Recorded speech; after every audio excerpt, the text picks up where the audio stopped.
Welcome back to A&E. Got some new wheels and tires we want to put on the old girl today. Not sure if we're going to get much done today, but the old wheels are in really bad shape. They weren't black originally. Originally they were chrome, and the chrome started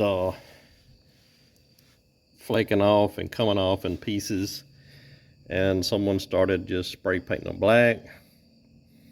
When I bought the truck, continued that tradition, but they're aluminum and there's a lot of corrosion, and plus the tires are total garbage, and I'm not sure that I don't have some air leaking from the wheel itself, because there's some places where the corrosion is really bad. So anyway, we bought some new wheels and some tires. Tires are shot, and I guess a good example would be this one.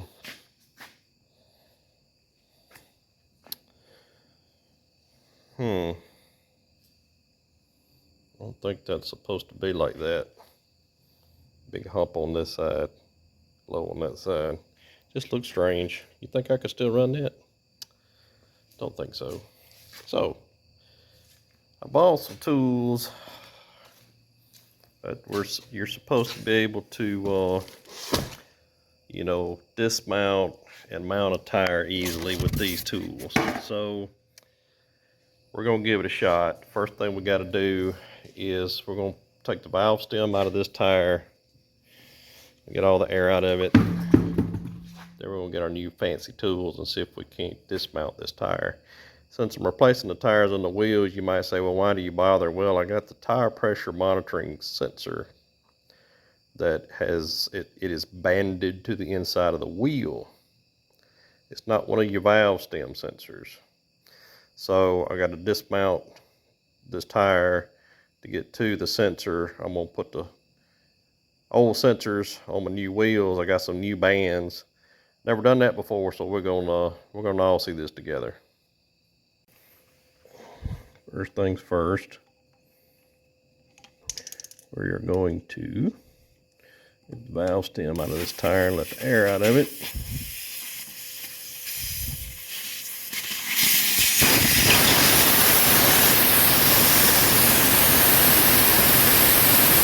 Okay, here is the bead breaker tool.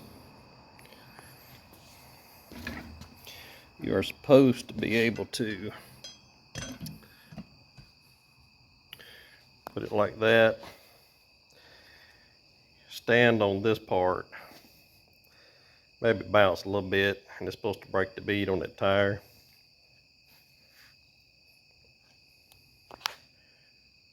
Yeah, I don't think so. So, plan B,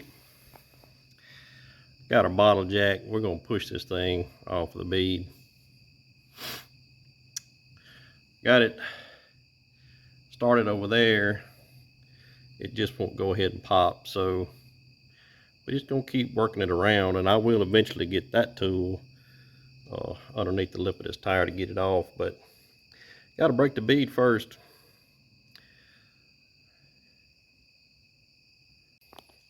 Okay, with the bead broke now, you can see. Now I'm gonna try to get this tool in there and see if we can't get this tire off.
Okay, we have some tire updates for you. We have 3 new wheels that we have transferred the sensor to. That's your tire pressure sensor. This is the band that holds it to the wheel. Got 1 left to go. I got 3 done. That was the one we got left to do. And so the bands, you have to replace the bands. If you're swapping out the sensors, you have to replace them with a new band and a little bracket that holds the sensor to the rim, and then the band holds the bracket to the rim. I'll show you in a minute. Got some 3M sticky tape on the back. Now, like it goes without saying, but I'm going to say it anyway. These fancy tools I bought,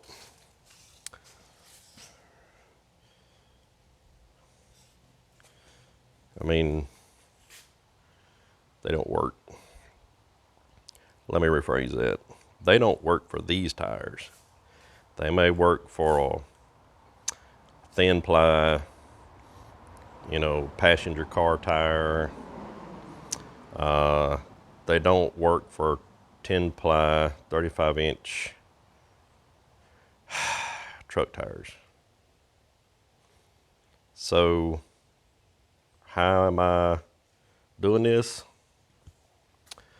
So the wheels and the old wheels and old tires are both total garbage, and they're all going to the scrap pile. By the way, if you want a set of wheels, I mean, if you don't have wheels, these are better than what you got. If you don't have tires, yeah, you might need to go find you some other tires. These are garbage. So you're going to see me here in just a minute be a little brutal. I got to break the bead on both sides, and then I only have to take one side of the tire off, because once I do that, then I can pull this wheel out to where then I can either cut that band, or really I can just remove the sensor off of it without taking the band off. Really, it's whichever way is easiest on that particular wheel. So I've done 3. I've got 1 left to go, and yes, I've got it up on 6-ton jack stands. Got 1 more wheel to take off. Let me show you how I've been breaking the bead on these. You don't have to do it on the front bumper. I'm doing it on the front bumper because I got this really heavy bumper on here, so there's no chance of damaging the bumper. Step 1 is you take your valve core out of your valve stem, lets all the air out. What I'm using is my bottle jack placed on a board, and then there's a plate underneath the truck. It's like 1/4-inch plate that's up, this way, strong way, and I'm putting the top of my bottle jack against it as tight as I can. The top of this bottle jack unscrews, so we're unscrewing it to extend it up as close as we can, tight as we can to that plate. Bottle jack, board, make sure your board is far enough away from the edge of the wheel that as it compresses down, it's not going to catch that wheel. So then you just start cranking. Now what I have found is, when I get my bottle jack fully extended, the bead still won't be broke. I'll have to rotate the wheel, about 12 inches. Do it again, rotate the wheel. I'm gonna have to do it about 3 times before the bead will actually break on this side of the wheel. When I flip the wheel over, usually only 1 time on the back side, and it'll break. And then we just start cranking. Now you will have to, you'll have to put your hand, or you can sit on this opposite side of the wheel, because as you jack down, this side's going to want to kind of ride up. So I'm just going to try putting my hand on it and just resting my weight on that while I jack.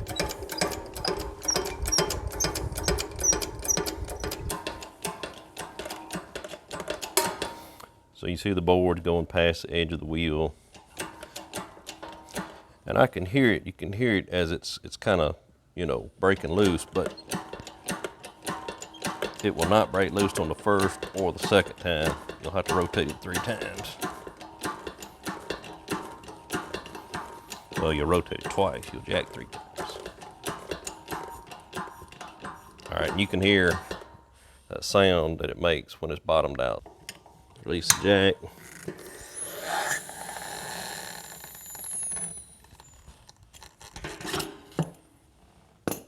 Mash your hand, compress it back down, twist the top back down, close the valve. All right. Now all we want is to rotate it. Something like that right there.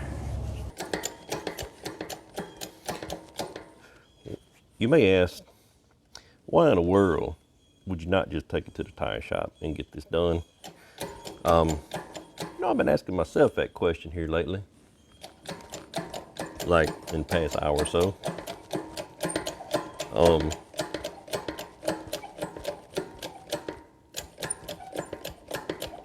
And I'll tell you why. It's mainly to do with these sensors that are in this wheel.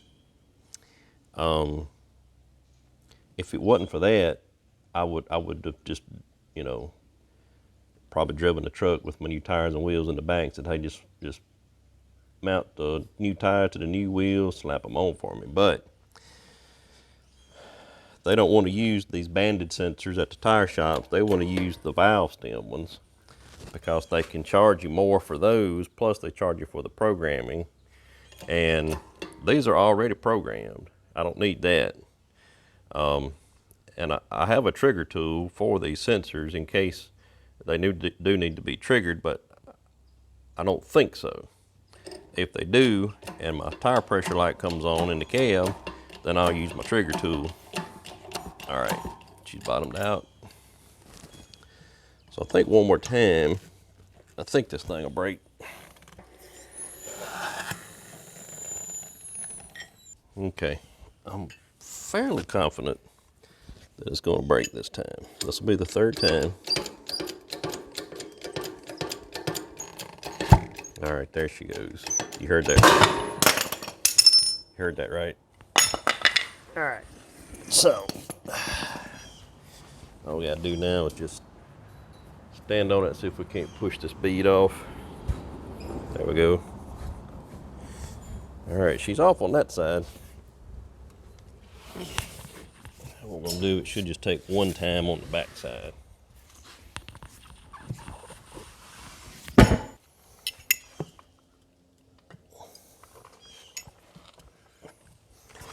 Give it just a few more minutes and Angela will be out here wanting to go to lunch. How much y'all want to bet?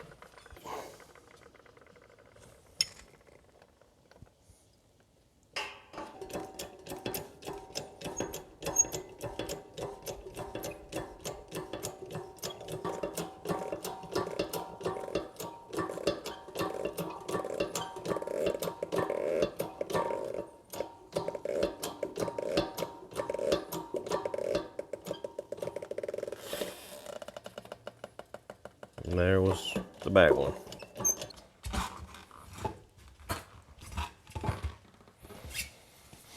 All right, the bead is broken. I'm just gonna let you watch me try to get this thing broke off of the back side of the rim. I'm not gonna do a lot of talking because I'm gonna be out of breath. It is a little bit of work, but the good thing about getting the sensors out of these old wheels is I'm not reusing the wheel. It's trash, and definitely not reusing the tires. They're complete garbage. So it doesn't matter what I scratch, bend, break. So that's why you'll see me being a little brutal.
Good idea to have two of these long crowbars.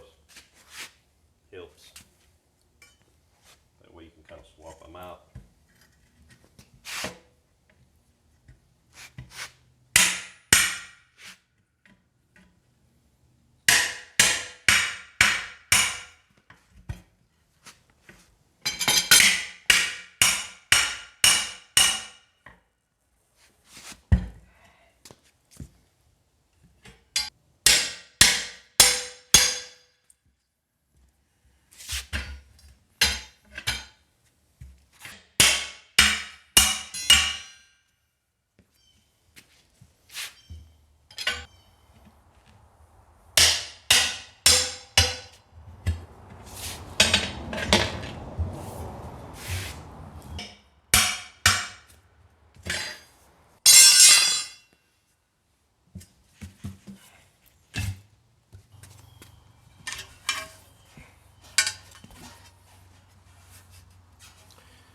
So here's the band that we don't reuse.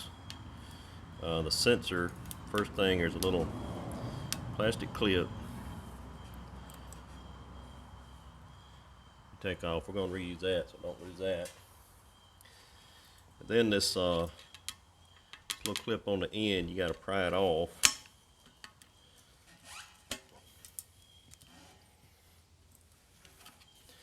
All right, once you get that pried open, you can, it turns like this, comes right out. The back side of that bracket is just two hooks that hook into the sensor on the back right here. That's what we was after right here. That's this little dude. This is original Ford. I don't know if you guys can see that. It's original Fomoco. And those are very expensive originals. These were working, so we're definitely going to reuse them. I had to buy some new bands. A set of 4 bands is like $45. They're like really big hose clamps is basically what they are. All right, let's go put the new sensor on the new wheel. Okay. First thing let's do, I have some high pressure valve stems, which I like to use besides the regular valve stems because they seem to hold up better, and the regular valve stems will begin to leak on tires like we're putting on. Thank you, Berger. Go away. Because you run these big tires at like 80 psi, and these valve stems seems to work a whole lot better. Otherwise, you'll experience a slow leak. You go to the tire place and you'll say, "Oh, your valve stem's leaking," and you'll end up doing that 4 times because they will start to leak. High pressure valve stem in. Now we need a band, and we'll get our sensor. What we do first, though, I mount the sensors right up next to the valve stem. That way, if I do have to trigger them with a tool, which is electronic, I don't have to hunt for where the sensor is. I know it's right beside the valve stem. So the back of the bracket has some 3M sticky tape. So I'm going to take a little brake clean. I'll clean the surface off where it's going to stick. So this got a really good clean spot to stick to. All right, let me go get the new band. Okay, we got this big old band, and since we cleaned off that spot right there, I want my band going.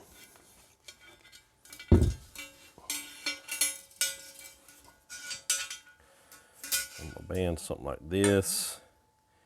And so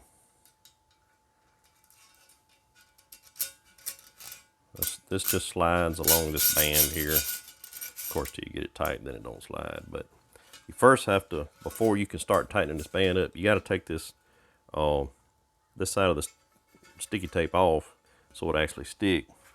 But if we do that before we put the sensor on, we may get it too close to the lip of this rim, and then our sensor will it'll foul out with our sensor. So I want to go ahead and install a sensor. So this side, you got place for these two little hooks right here. You just kind of hook it and roll it down. That end is hooked. This one's going to snap into this end of the bracket. Just kind of snaps in. Here's our little retainer that came off when we took it off the old band.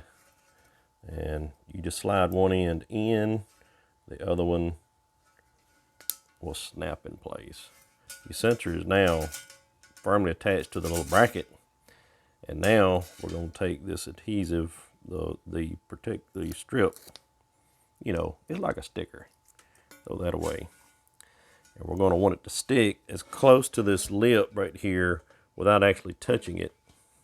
That way we'll know that it's stuck, you know, flat, nice and flat. All right, that one's stuck and it's not coming off. Now what we've got is a nice big, it'll still slide, the band will. Got a nice big hose clamp now that we got to try to get tightened up.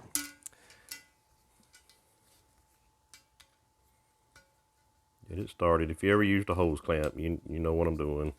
You got to get the end started first. All right. Once you get that started, then you can spin her on down. We don't want to just tighten it all the way right off, and I'll show you why. Like I say, when I get this done right here, we will be ready to take these wheels and my 4 new tires to the tire store, get them mounted, balanced, and then we'll be ready to put them back on the truck. All right, before you get it too tight, this wheel, you know, this isn't a flat surface. It's kind of, you know, sloped a little bit. So you want to reach around and you want your band to be, of course, at the lowest part of this slope, because if you tighten it up here, after a little driving, if it slides down here, it's going to be loose. You don't want anything loose inside your tire, your wheel. So just run your hand around. It's up against that lip all the way around. Now it's not going to be completely up against the lip right here. See if you can see that. Because our sensor is so wide, you know, it's certain width, it's not going to let the band go up against here. So it's okay. Just make sure where it can go up against it is, because once we tighten this down, we don't want there to be any possibility of movement. Because then you'll have this band that's loose, possibly sliding back and forth inside the wheel, affecting the balance of the wheel, and that's not what you want. That wouldn't be good. So we're just going to tighten this down. Check again before you finally tighten it. All right, that feels really good. You're right beside the valve stem.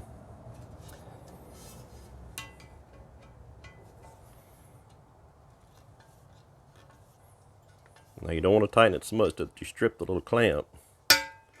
That wasn't a strip, that was my screwdriver slipping. And if you like me, I do have a tendency to over tighten things, but that is really good and tight, and I'm not gonna tighten it anymore or else I'll strip it. She's tight on there, good and stuck, 3M tape. That's actually really good. That was the last one.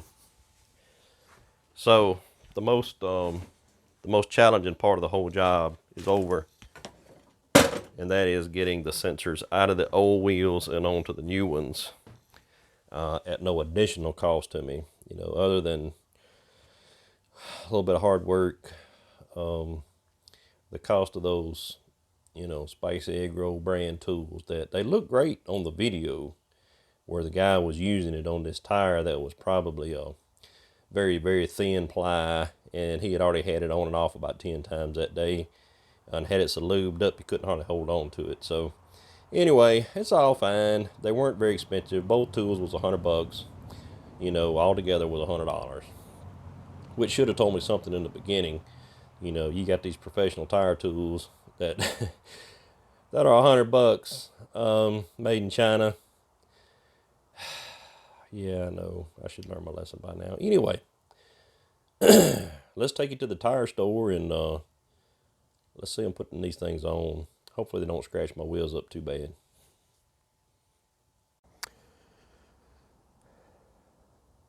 Well, guys, I'll have to admit, I completely forgot to do any recording while we were at the tire place getting the new tires mounted on the new wheels. I'm sorry. I took one picture though, and here it is.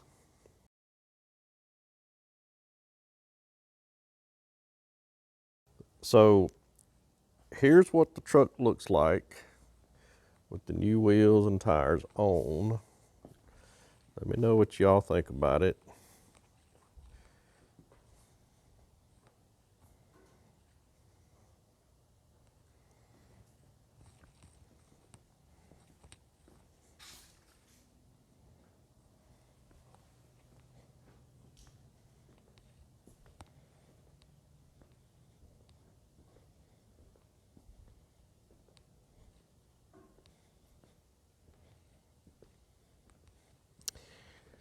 I'm liking it. I guess if I had to do it over again, and don't get me wrong, I like the way this looks. I might get some that look more like the the dog dish. But the inset is the same as the old wheels. It's just the pattern is a little closer to the outside of the wheel. But as far as the bolting surface, the inset is the same as the old wheels. But you know, when you order them online, you can't really tell. You can't really tell because you're not in person. But I do like these. I'm not sure if I like them better with or without those center caps, which that's something that I can remove easily. So the wheel each wheel comes with a plastic ring that goes on the outside and these little bolts. I've never had wheels that some assembly was required, but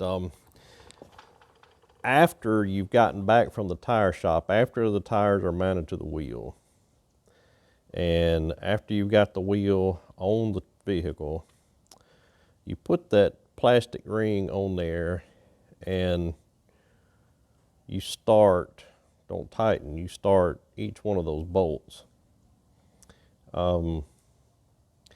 Because that plastic ring, it's not going to be 100% perfectly in sync with that wheel. So just start each bolt, get it started. And I used my drill with the socket on it just to run them down, and then you are supposed to torque these to 10 foot-pounds, which is 120 inch-pounds. So you torque that plastic ring on, and then the center cap is held on by 2 Allen head screws or bolts, what are you going to call them. The rest of them are just decorative. 2 of them are real. There's one here and there's one on the opposite side to hold this cap on. This little emblem, you have to peel the back off of it and stick it to the center of this. Then there's a little plastic piece of cellophane you peel off. So yeah, there was some assembly required, but like I said, I'm not sure about the center caps. I actually like the way my truck looks in these wheels and the old wheels too, without center caps. But I don't know. I'm gonna run them like this for a while, see if it grows on me. If not, it's no biggie to take those off, and then I'll just hit the the hub with spray paint, make it match, make it look good. Anywho, that's it. I hope you guys enjoyed it. If you haven't subscribed yet, please do. there's something you want to see that you're not seeing, just let me know. If you're working on something and you might need a little help on it, just drop me a line on the email or whatever. Be glad to give you my opinion on it anyway. Opinions don't cost you nothing, and they're like armpits. Everybody has them, and some of them stink. Y'all have a good day. Above all else, please remember, be kind to one another. See you next time.